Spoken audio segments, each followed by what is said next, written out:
今年呢愛馬仕 workshop 又開始啦，咁好開心啦！我哋 SA 呢就邀請咗我哋去做呢個聖誕雪人啊，今年係雪人啊，大家睇到啦，好古怪嘅雪人，不過啲眼同埋鼻呢好似攬埋一齊咁。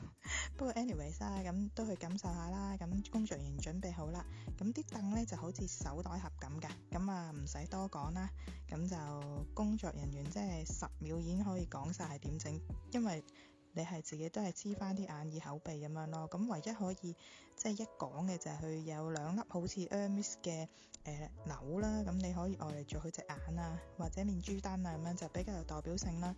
如果否則呢，你就咁睇住個雪人呢，你以為係好似啲幼稚園生呢做嗰啲聖誕勞作咁啊。因為相比上年係做小馬吊飾呢係好好多㗎，咁今年呢就真係有少少就咁唔使多講啦。我快咗7倍啊！咁其實根本上我可能係已經係最慢嗰個，因為我係咁樣即係拼拼貼貼，睇下邊個最得意啦，都係最後都係揀翻愛馬仕嗰個鈕啦，咁即係最有個代表性啊！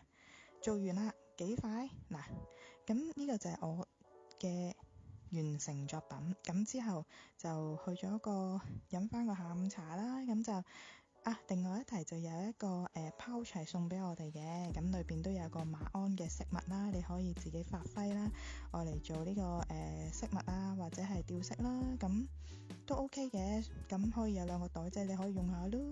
咁係咯，咁今日呢個分享呢就差唔多啦。咁希望下年愛馬仕可以再有進步，俾到我哋更多驚喜啦。咁今年就冇嘢講啦。好啦，拜拜。